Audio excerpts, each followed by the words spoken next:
This is the introduction to Taoism that I rarely get to see presented in English, and yet it is the introduction to Taoism most representative, I think, to the natives' lived experience and cultural understanding.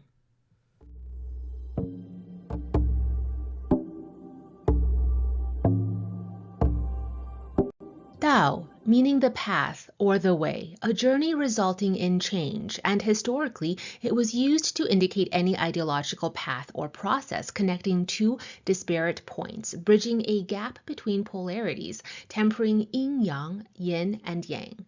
The definitive line statement, that which is yin and that which is yang in interaction is the Tao, originates from the Zhou dynasty. I studied the context clues around how the Tao is used in the Book of Songs, circa 1046 BC to 600 BC, one of the five classics, the Book of Changes, or the I Ching, also from the Zhou dynasty, the Book of Documents on political philosophy, the Book of Zhou, which, look, full disclosure, might not have been written until after the 1st century, describing Taoism as a central point between Confucianism and Buddhism, Jing Fang's commentaries on the I Ching, circa 57 to 37 BC. This guy, by the way, is super important with respect to I Ching study and interpretation, and the Zhao clan's Forest of Changes, circa 206 to 9 BC, a book of divination based on the I Ching. Syncretizing usage of the Tao in these texts, the Tao means 一阴一陽之謂道. An encounter between yin and yang is the Tao. You could also phrase that as a transaction of yin and yang is the Tao. Within that axiom is the judgment that all that is the I Ching 64 hexagrams is the Tao. The source of this axiom? It's the 10 Wings commentaries appended to the I Ching Book of Change.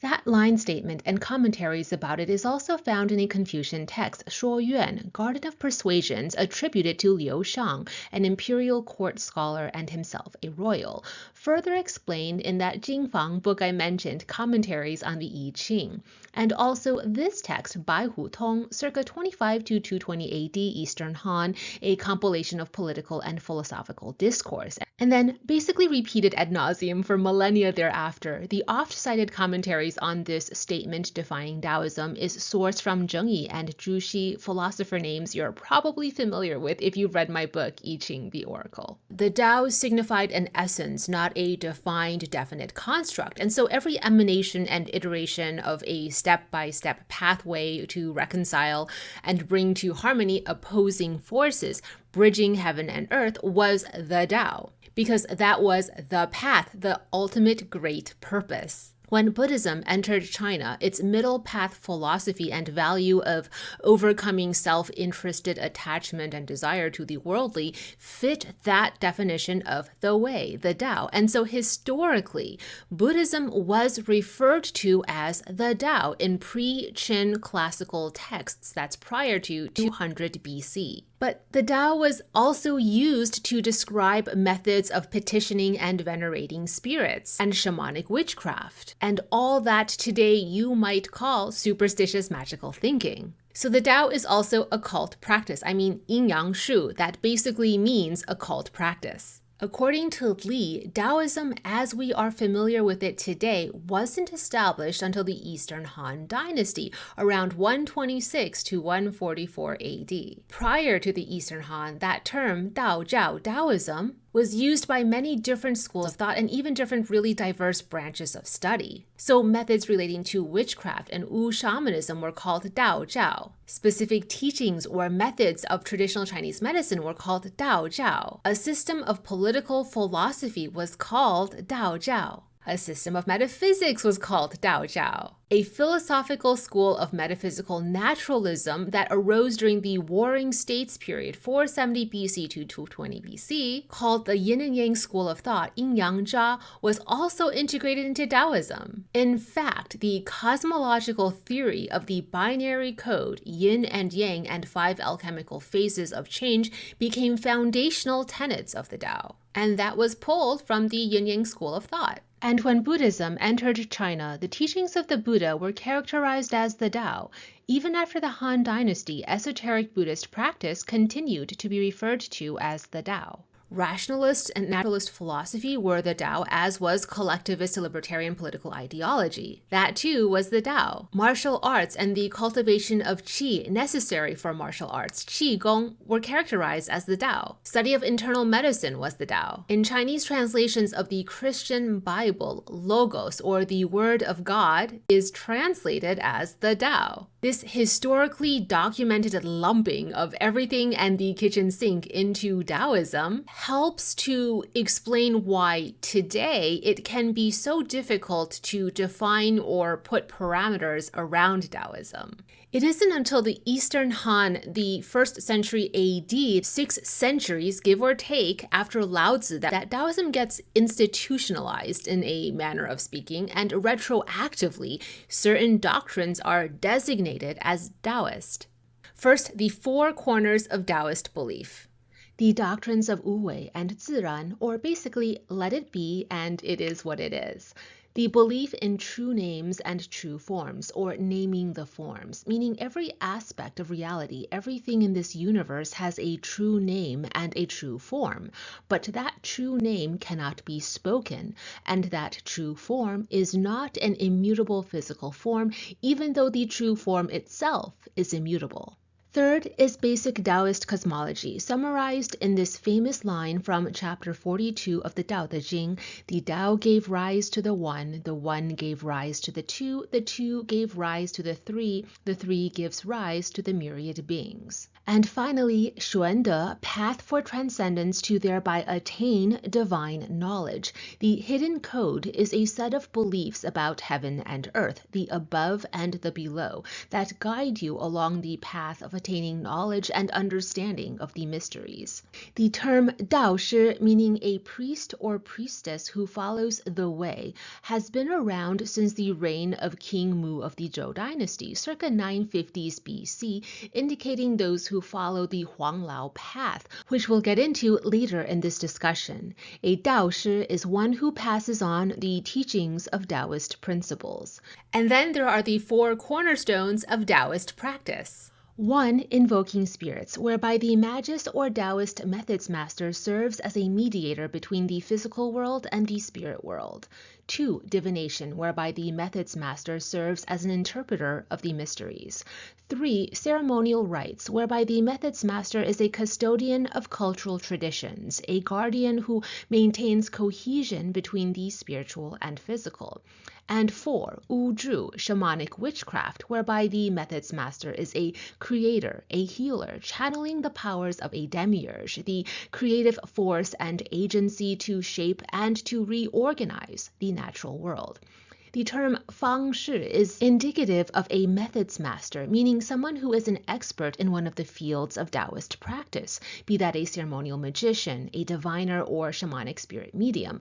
It's also a reference to one who is an alchemist. The contemporary and 20th century Taoist scholar Li Yangzheng framed Taoism as the indigenous Chinese tradition premised on 3 fundamental assumptions. 鬼神崇拜 1. Working with spirit entities such as ghosts and gods. The implication there is utilizing rites and rituals to placate spirits because you believe that spirit activity has a direct causal connection to what's happening in the physical world. But there's a secular, rational-based explanation here too. Spirits, shen, meaning aspects of your thought process, consciousness. Everything that's happening on a conscious, self-aware level is influenced by something happening on a subconscious or unconscious, unaware level. So it's this idea of intentional rites or personal ritual to utilize that will help you gain control of the subconscious, unconscious levels of influence,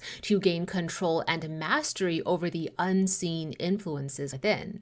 Whether this aspect of Taoism is taken to literally mean gods and spirits external to your being, or figuratively as inner aspects of you that you need to learn how to rein in, well, that's the beauty of Taoism. It's your own truth. There will be a future deep dive into all of these classes of spirit entities per Taoist beliefs, but for now, suffice it to say that Gui tends to imply spirits that are more yin in their energy composition, whereas Shen are predominantly yang in their energy composition and are a class in association with immortals, Shen, which gets further subdivided into 5 classifications. This draft slide is incomplete, and you can see me struggling with the right translations because I don't know how to find the right English equivalent for these terms. Oh, and Guishan, which for now let's just crudely call the undead, isn't exactly yang energy. It's considered corrupted yang energy, but again, future video. That concept of immortals brings us to our second fundamental assumption forming the basis of indigenous Taoism. 神仙信仰与方术 2. Studying cultivation methods for achieving immortality or spiritual transcendence. This is often subdivided into 2 binary categories of practice: inner alchemy, 内丹术, and outer alchemy, 外丹术. Inner alchemy is treating the human body as its own cosmos, a cauldron of Jing, Qi, and Shen that you strive to bring into balance. If you can bring the 3 into a harmonious state of checks and balances internally, you can, in metaphysical theory, live forever or become immortal. Outer alchemy is what we might call the predecessor of chemistry, and it is also methods of sorcery, ritual magic, and seeking to attain the power to control the state of Jing, Qi, and Shen in the universe. The whole universe is like a cauldron of yin and yang, Jing, Qi, Shen. Fun little tidbit in occult principles. Dan means alchemy, but it also means red cinnabar, mercury, vermilion, alchemy being a reference to the great work. In short summary, inner alchemy is the control of or mastery over you, your Jing, Qi, Shen.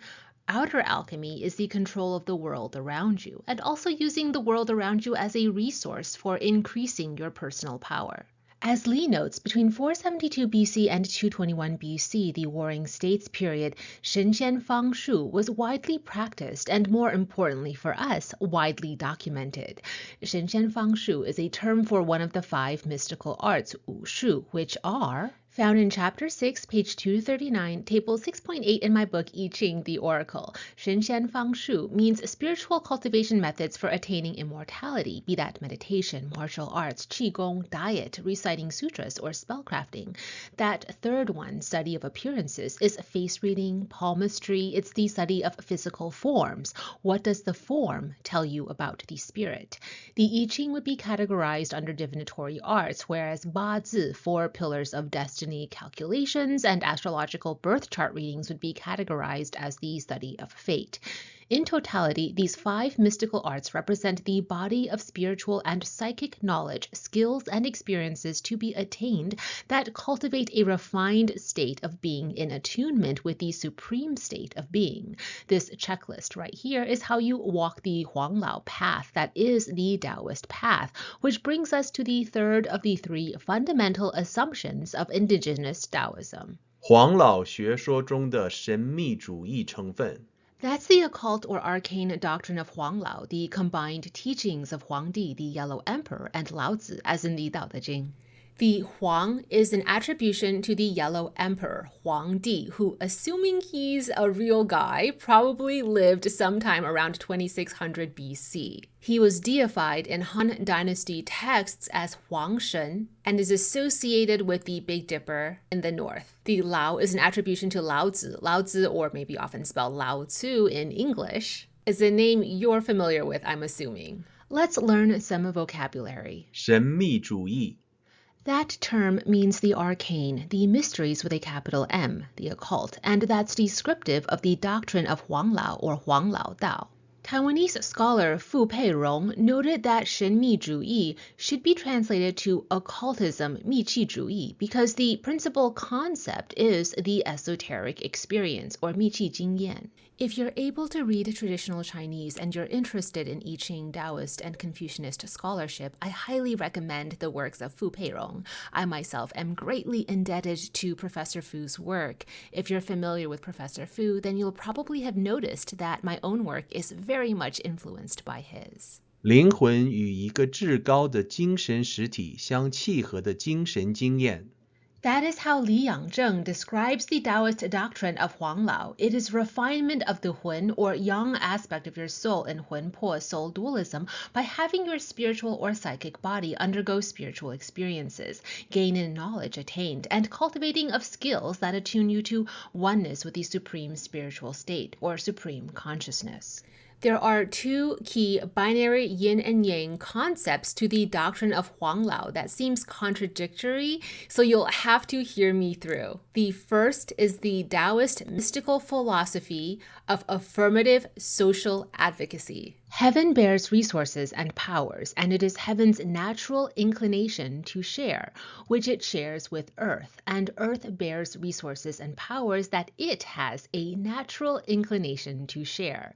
Our sovereigns and state, the nations of this world, leaders and influencers, possess the resources and powers that they have a natural inclination to share. That is their divine purpose, which they share with the people, for it is their natural inclination and divine purpose to exist in benefit of the people. This spiritual and philosophical belief gave rise to the political doctrine of Li Ming, meaning for the greater good and benefit of the people. That philosophy, which governs the divine purpose of cultivating Taoist occult powers and abilities, which in turn is our guiding light for how to govern people, how to navigate life decisions, is connected to the Taoist doctrine of Wu Wei. Since there's already a video dedicated to the concept of Wu Wei, I won't get into it again in this video. Just know that this principle of Wu Wei is one of the two halves that make up the Taoist doctrine of Huang Lao.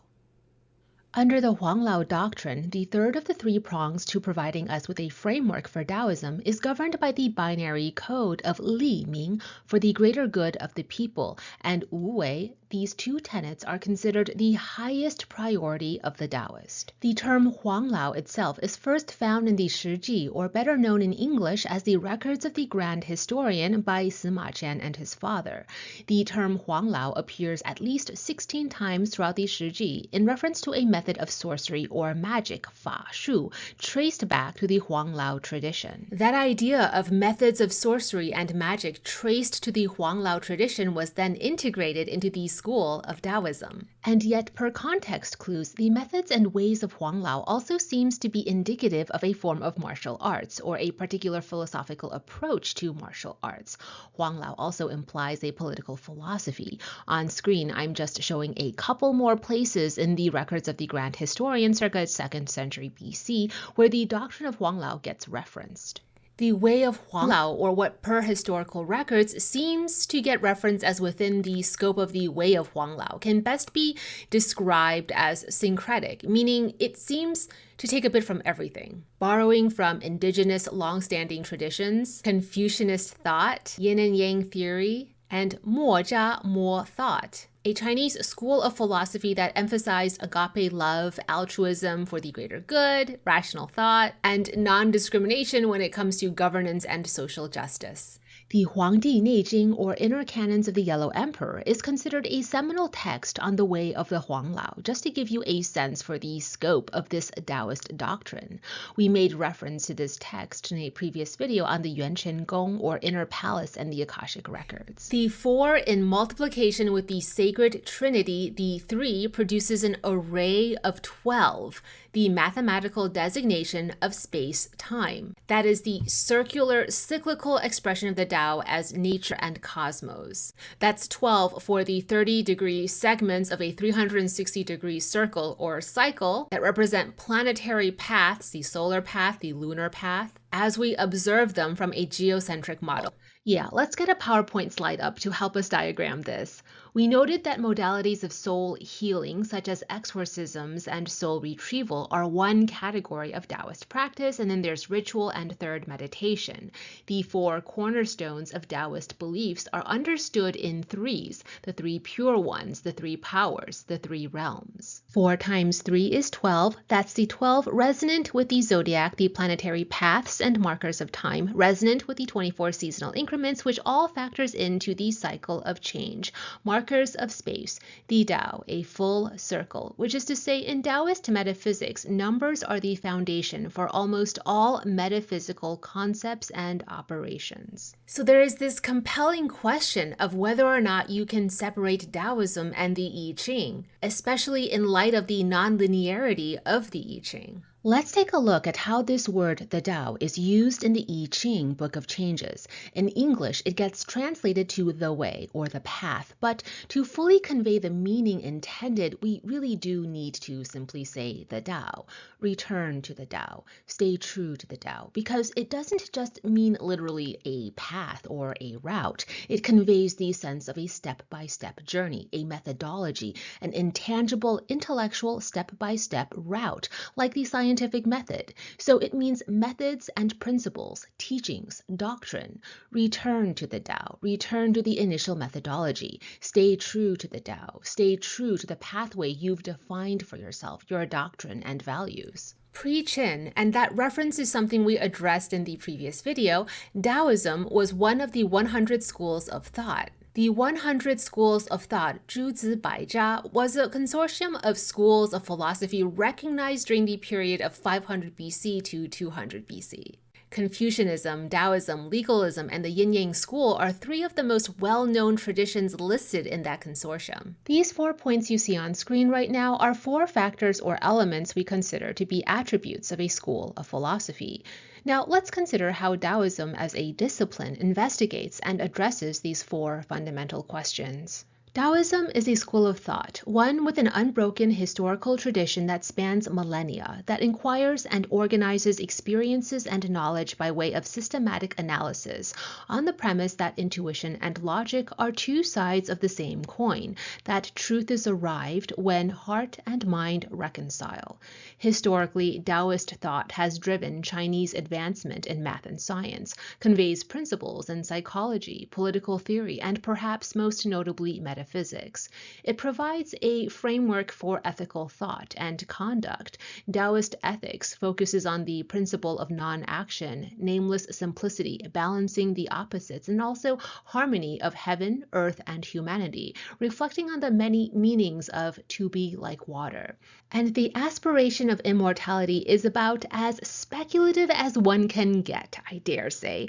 Taoist philosophy is fundamentally about speculations on the concept of change, Yi as in the I Ching. As to that last point, constant control of change, it's that Taoist paradox of letting go, of not forcing control, that is the key to constant control. The long-established practice of bifurcating the academic study of Taoism into philosophical Taoism and religious Taoism can be helpful, especially for Westerners who are used to a dividing line that separates philosophy and religion because ideologically they're mutually exclusive, or that's the perspective. An indigenous Taoist perspective might not draw the dividing line there, however, and instead view it as Taoist beliefs, covering both philosophical and religious principles and Taoist practice, be that ethical conduct with no sense of religiosity or observed through religious and faith-based practices.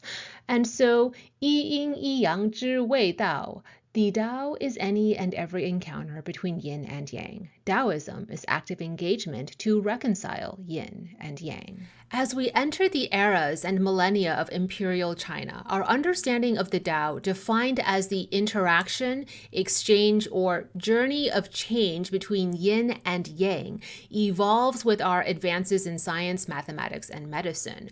Magnetism, leading to the invention of the compass during the Han Dynasty, the electrical charge between 2 opposite poles, and magnetic fields generated by electrical charges in movement, is based on the principles of the Tao. The abacus, structured as a string of 5 for the wuxing along the lower level and a binary 2 along the upper level, double stacked, is a calculation device based on the luoshu magic square, which, isn't just magic woo-woo, although it is that too, but it's just math. So that's the Tao. But what about Taoism? The first to use the term Taoism was Confucius, or to be more accurate, Confucianist scholars writing texts that they then credit and attribute to Confucius, quoted from texts dating back to 490 BC.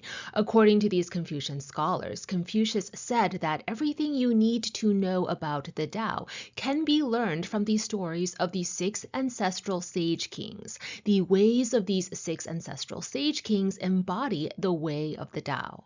Originally, my idea was to deep dive into each of the 6 ancient legendary sage kings and give my thoughts on how each one embodies or might teach us a key aspect to Daozhao, Taoism, but that segment alone ended up being really long for a tangent, so I've decided to make that topic its own standalone future video, so stay tuned. Dào De. I'm guessing you're most familiar with this term in the context of the Dào Dé Jing, a foundational authoritative text on Taoism as a school of philosophical thought.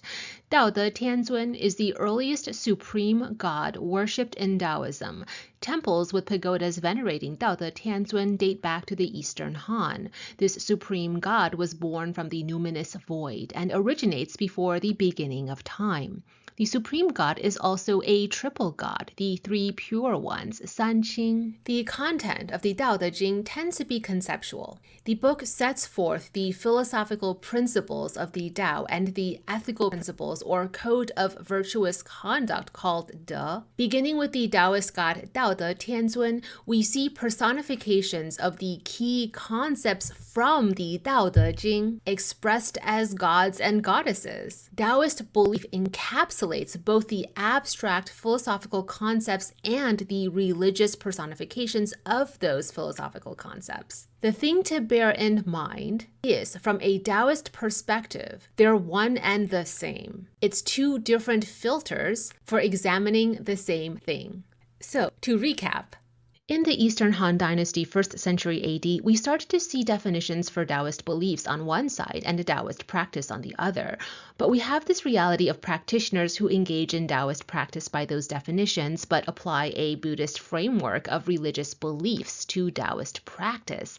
That's still the Tao. Or vice versa. There are traditions, lineages of Taoist practice subscribing to classically attributed Taoist beliefs, but implementing Buddhist practices as the means for achieving or materializing their Taoist beliefs. That too is still the Tao. Or maybe it's like an a la carte menu and you pick and choose your own adventure, but still abiding within the framework of Taoism. Syncretism, historically, is about as Taoist as you can get. And then there's the question of, well, which pantheon? And pantheon of spirits to invoke per the traditions of which region, and the traditions of which region during which dynasty. The Taoist pantheon was never static. Where do you draw the line between Taoism and folk religion? And it's not just Buddhism. There's quite the quantum entanglement with Confucianism and the I Ching as well.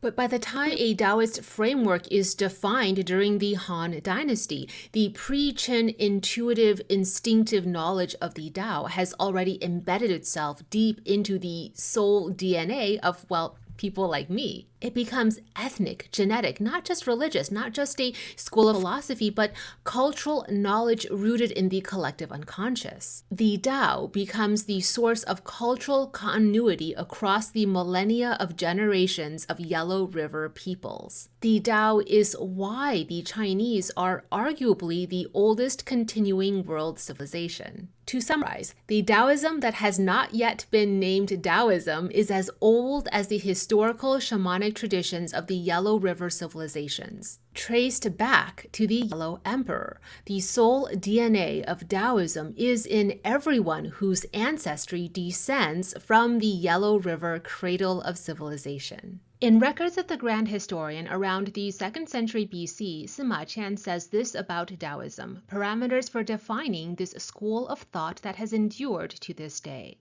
The school of thought called Taoism cultivates a focused mind, the powers to control the unseen world, and to enrich, to support, to stabilize any and all things. That, in a nutshell, is the objective for studying Taoism.